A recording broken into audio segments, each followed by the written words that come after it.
Welcome to the Tai Chi for Therapists podcast, where we explore the evidence and practice of Tai Chi and qigong in clinical settings. Welcome to episode 7. I'm Helen Parsons. And I'm Philip Sheridan, and on today's show we have Samantha Hewitt, who is a physiotherapist based in Manchester. Welcome, Sam. Thank you for joining us. Hi guys. Thanks very much for having me. Oh, you're very welcome. We're really excited to chat to you. And so first of all, would you like to introduce yourself, tell us a little bit about yourself and a little bit about your journey and where you're currently working, a little bit about your specialisms? Yeah, sure. So I'm Sam. I am a physiotherapist and a mindfulness coach based in Manchester. So I work part-time as a physiotherapist in the NHS, where I work with lots of different patient groups, really, from those with chronic conditions to kind of lots of areas. I also have my own business, which I recently started, called More Mindfully Physiotherapy, which I do in the rest of my time. And with that, I see a range of patients, some people with chronic conditions, helping people deal with things like stress and anxiety. So a real mix. And in that practice, I tend to blend my physiotherapy expertise with my mindfulness coaching and now my Tai Chi expertise as well. Fabulous. I love the idea of being a mindfulness coach. And in the run up to this this podcast, we asked you a little bit about your background. And also I wonder if you'd like to tell us a little bit more now about your personal experiences and or your lived experiences and how they've built into how you practice and how you've ended up coming to Tai Chi. Yeah, absolutely. So I guess from a personal perspective, I'm somebody who I have chronic conditions. I have some autoimmune conditions. So I have a thyroid condition, which is autoimmune. I have endometriosis as well.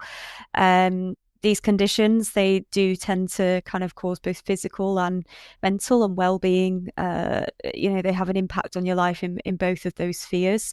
So it's something that I personally am very aware of, finding those kind of holistic coping mechanisms to live your life well with those types of conditions. So gave me a bit of an interest, explored and trained in mindfulness coaching, and then just came to Tai Chi, finding that the principles of Tai Chi just fit in so well with that kind of the premises of being mindful, but also my physiotherapy expertise, where I can kind of blend kind of movements and that sort of thing together. So I got interested, and then I kind of just wanted to work with helping others more and giving them that toolkit. I call it a toolkit of unfortunately not every day is the same when you do live with something that's chronic. So yeah, tapping into those areas and bringing them together is a real passion of mine that I have used for myself and I want to bring to others.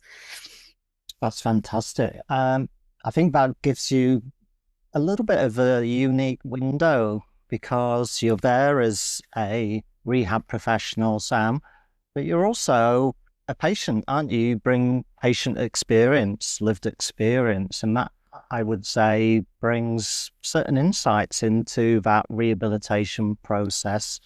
I wondered how that helps you think about how you practice, and does it give you another layer perhaps to how you engage with patients when you are working with them? Yeah, I mean, I definitely think it gives me that extra layer of kind of understanding, that real, I have empathy because I get it. I understand that when you are living with things like, flares of whether that's pain or anxiety or anything that can be linked with these things, it can lead to a real kind of fear avoidance mindset sometimes with things like physical activity.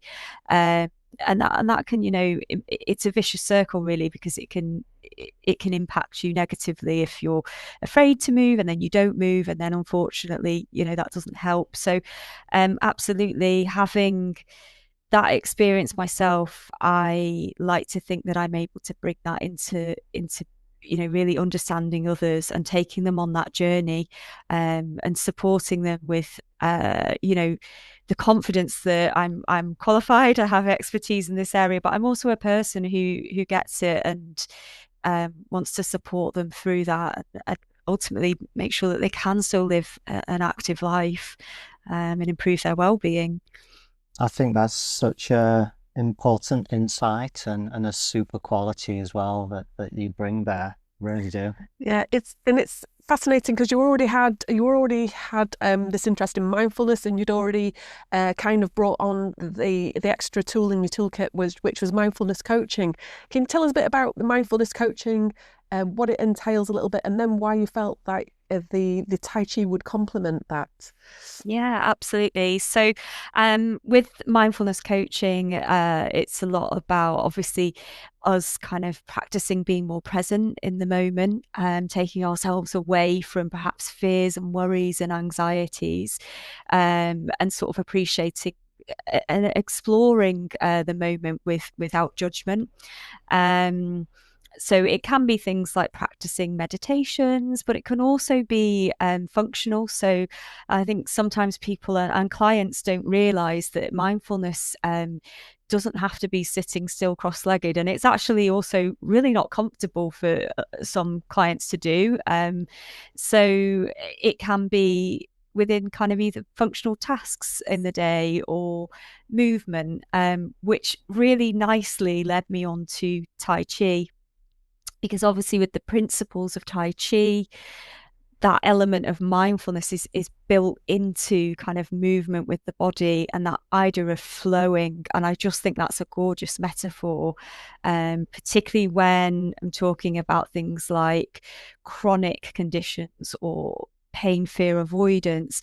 It's such a lovely gateway into teaching physical activity, functional movement, with that mindful element over the kind of layered in. So for me as a physio, that was really interesting, and I just felt like it was a natural bridge for me.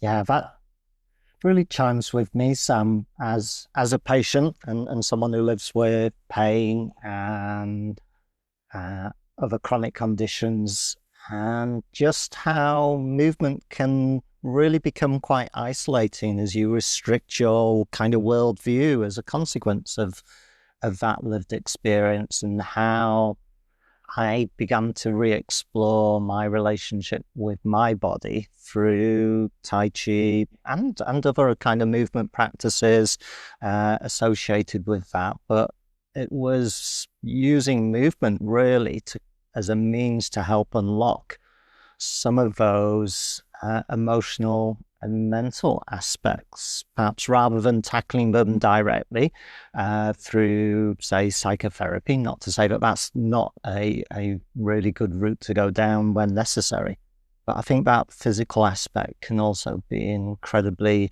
supportive adjunct to the emotional and mental health spheres as well.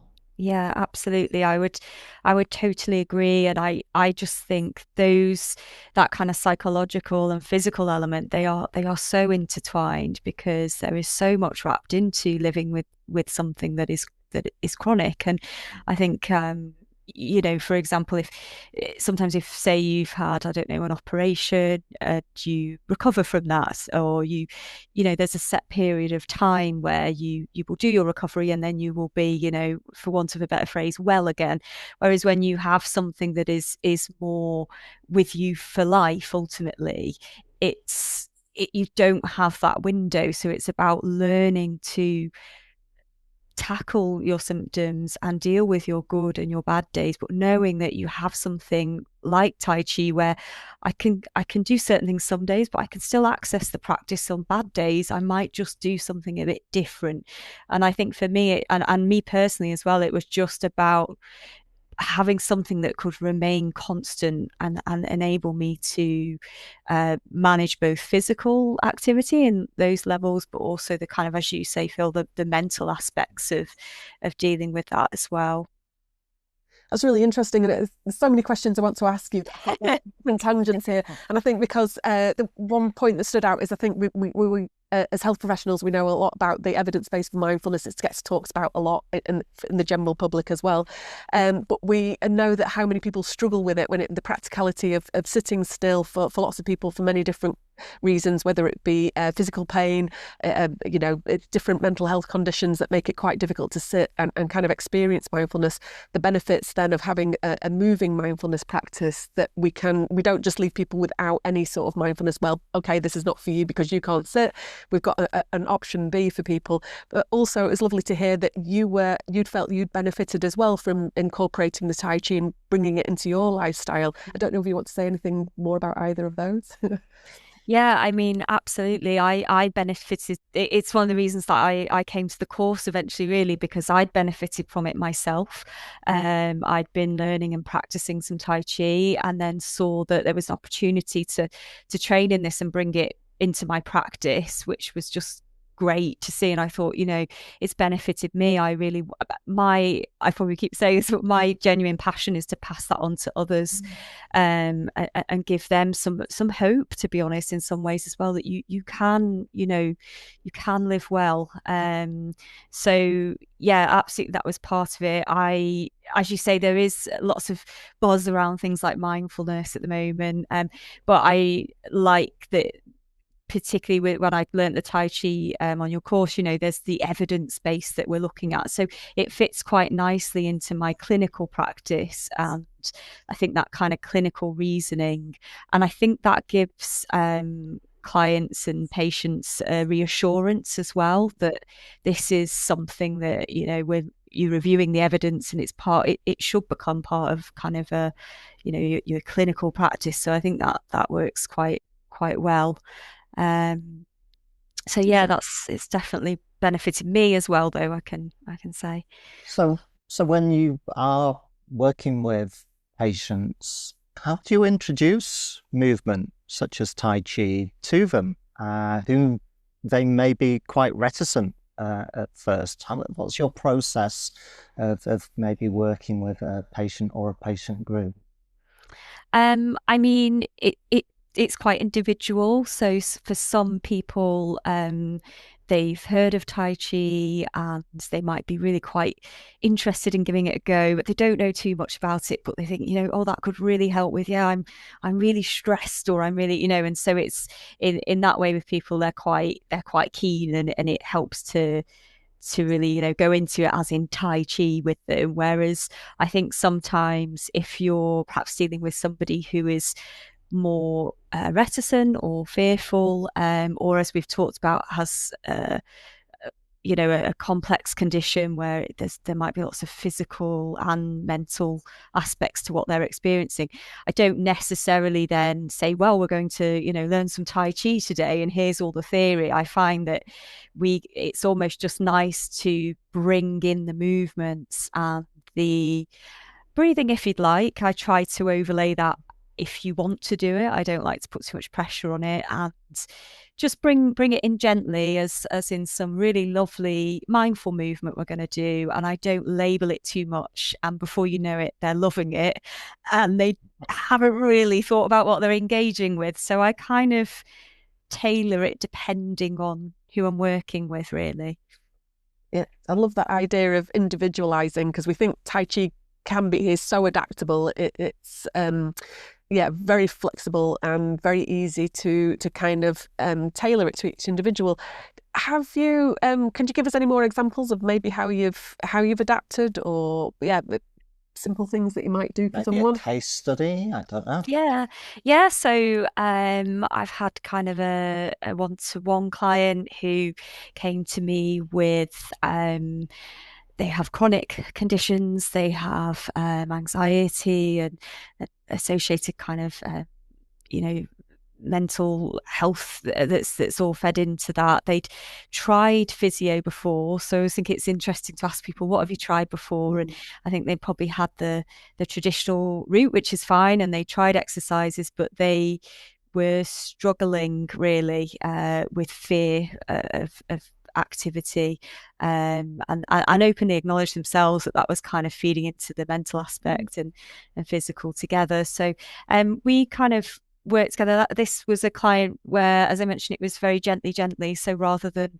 sort of say we're going to do these specific exercises and they will do this, that, and the other for you, we just eased into it. And I think it was about finding what was comfortable within the movements. And we worked on some curiosity, which I think is really nice. I find the Tai Chi movements, you can build them quite kind of, we started even just kind of literally feeling the weight between our legs, the pelvic bowl, and just those metaphors. I know, you're on a little boat and don't worry, you can't capsize it. And we literally just said, let's just feel into it, and then started to add other movements and just took it from there, really.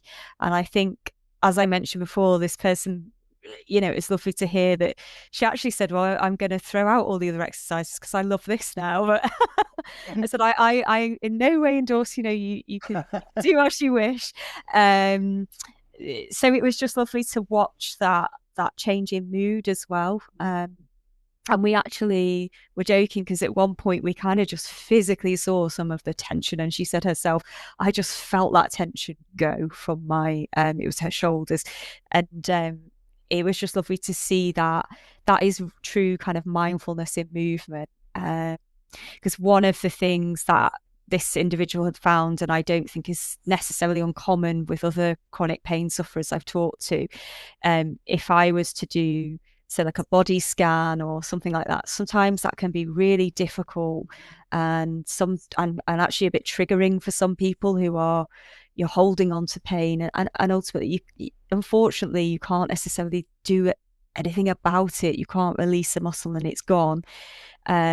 So actually in those types of instances, things like Tai Chi, which are much more mindfulness in movement, are far better at distracting you from something that perhaps you can't change, but you can really enjoy and engage in a kind of a movement instead. So yeah.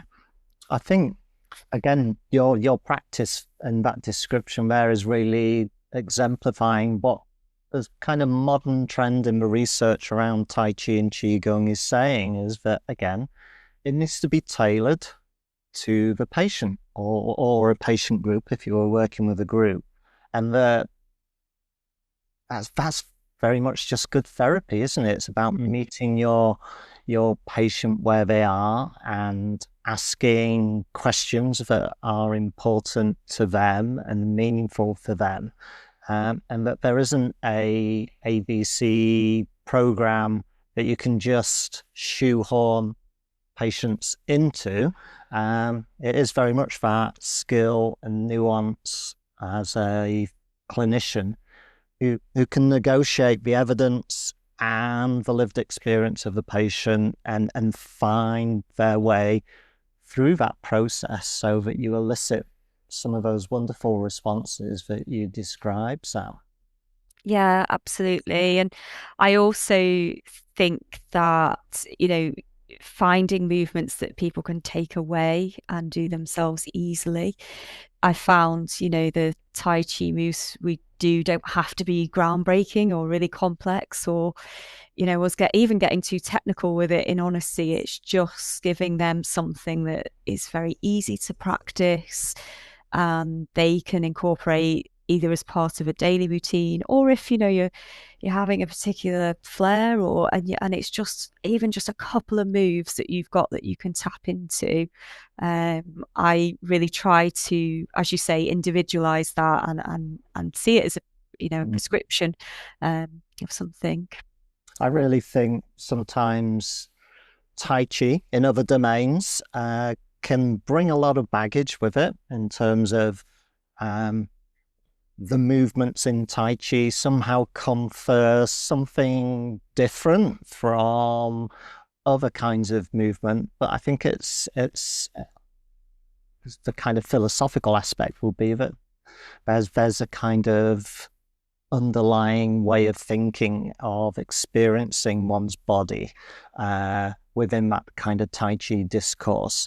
But ultimately, yeah, we are just exploring movement, and we can only move our bodies in so many ways. They're no different from something else that you might use in your toolkit. But again, there's the appropriateness of the process, I think. I think, I was going to say what Sam really nicely pointed out was you talked about the visual imagery aspect. So things that we can't see when people are doing it, or maybe we've only just seen Tai Chi on telly or something like that. We don't know that there's this rich visual imagery that can often go on with it, or this lovely mindful way of being, that we're just trying to turn down some of the chatter in our heads. We're just being really present with the moment. We're relaxing with it. Things that you don't know about until you try it. And you did a lovely description there of what that effect was on that lady, and then how that fed into that process. And as Phil says, it becomes this kind of philosophy that you have these positive experiences, you kind of find this little place called home that's a little bit safer, and you can start to build it, as you described as well, that you start to build this into your lifestyle. It's something that you really want to do, not have to do. Exactly, yeah. And I think you have that kind of enjoyable connotation with physical activity or mindfulness, and that's ultimately what you want to start to build and connect, rather than the connections of fear around movement in your brain. So I think it's definitely kind of trying to work on those connections. And once we've tapped into that, it's surprising how much more that person can then achieve, because they've kind of gone, oh, okay, I can do this. And actually, that lady I was just mentioning, she did some absolutely brilliant exercises after that. I think if I'd asked her to do first before we'd had a go at the Tai Chi, would have been far too worrying. Probably she would have thought, oh, my knees won't take it, etc., etc. But actually, we'd eased in and kind of just gone, do you know what? Shall we just give this a go? We're this far now. And I just love that. I love the idea of that Tai Chi gives of also that kind of moving with curiosity, moving without expectation. Because when it's especially, and I, again, can draw from personal experience, when unfortunately your body isn't always predictable, trying to put expectations or, too firm a goal on things, it just ends up people being hard on themselves and being counterproductive. So I find the elements and the ethos around Tai Chi are just so helpful in those situations. Brilliant. Like you say, it comes with a whole philosophy of kind of, we're being kind to ourselves, we're taking care of ourselves. And I love that idea that you said, not only do patients want to do it and are keen to do it at home, and how often do patients, not want to, often we have the story of the exercise sheet, it goes on the kitchen table, never to be seen again. And so, it's fantastic that we have this tool that people really enjoy doing, and how much more empowering that is for them, that they've suddenly unleashed this side of themselves that they didn't know that they had, where they like exercise, they like doing movement, they enjoy doing that. But it's also something that it's easy for them to take home.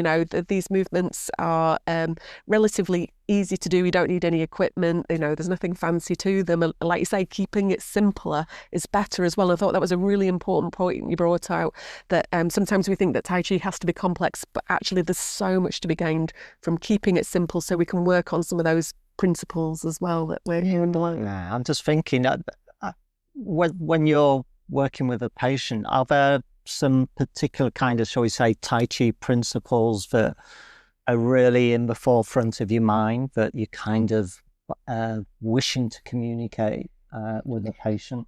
Yeah, I mean, I think it's probably some of the ones I've drawn upon that. Obviously, it's my thing doing that mindful element. I kind of tend to draw upon just kind of the noticing our movements, the pace of the movements. We don't need to be quick. I mean, actually, even with things like repetitions, just doing as many as feels right until we move on to the next bit. So I just really try to emphasize that we are we're moving our bodies, but we're really doing it with care and without judgment. That kind of tends to help things. And absolutely, I think you've both just touched upon it, kind of the simplicity of just, not making it too complicated, making it really accessible for people, so that they can engage with it easily. So I try to get those points across. I'm surprised actually, and it's nice to see the amount of patients who will sort of think, "Oh, this is kind of just easy, isn't it?" Some people will think, like I said, not everybody is. Some people do have a preconception of what they think Tai Chi is, and then we'll do it, and they'll go, "Oh wow, I can really feel my muscles moving. My legs are working," and it's that kind of appreciation of all the small things that our bodies do to kind of to achieve those movements, drawing people's attention to those, that things like the postural muscles, the things that you can easily miss. So yeah, there's lots. Yeah, it's surprising that how many times we hear in, say, one of our classes that people go, "Crikey, I've really worked in this session," even though we've done some very simple stuff. And then I kind of point out, well, you've been stood on your feet in stances, and albeit, yes, we're moving, you've been on your feet for an hour. We've been flexing our knees, which again is really working those leg muscles of yours, and we've been shifting weight, and sometimes we're standing on one leg, maybe momentarily, and those Tai Chi movements or qigong movements that you're enjoying are extending your arms out a long way from your body, and all of this is actually really going to work you really quite hard. Yeah. To do that in another context, again, you would know about it, wouldn't you? But yes, I think it creeps up on people. It surprises people just how hard they can be working, even seated as well. Yeah, exactly. Yeah.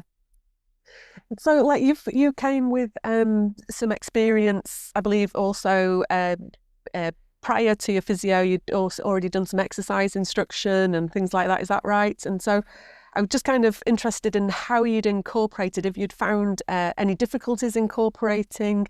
I know for some people it can be a little bit daunting. So maybe what advice would you give to maybe some other physios who are thinking of doing it and maybe feeling a little bit scared or a little bit daunted by Tai Chi? Like say, sometimes it can look quite fancy.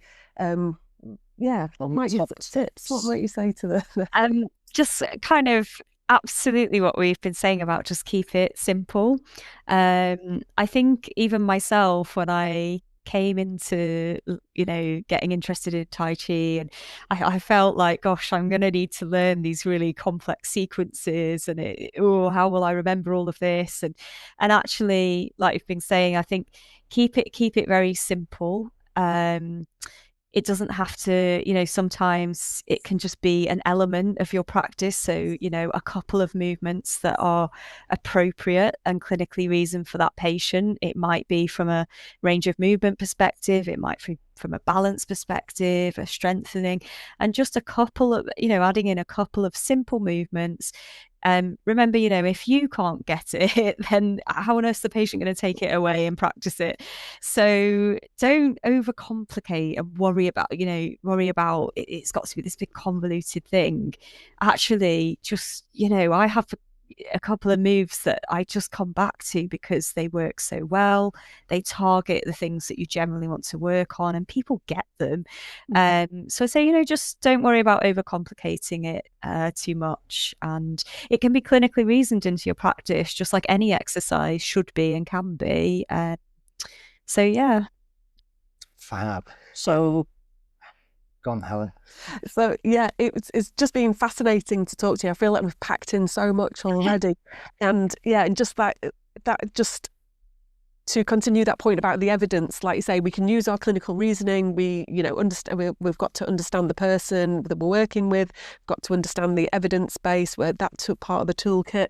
We're kind of using our previous experience as well and drawing it all together. And I think Tai Chi presents, so many opportunities, like you say, to use it. We can, do a little bit of movement alongside, other standard physio movements or other practices, however you might be bringing them in. I think it's kind of, it's a good addition, obviously, to a lot of people's toolkits. Obviously, I'm quite biased. So do you think? So you see it as a key part of your toolkit now, or how do you is it there just on the side, or has it become more central in your practice now? How would you see Tai Chi now? Absolutely, it's become, it's definitely a part of my toolkit that I draw on, particularly in the work that I do with Move More Mindfully. It's a big part of that practice because, as I said, it ties in so well with what I'm doing there.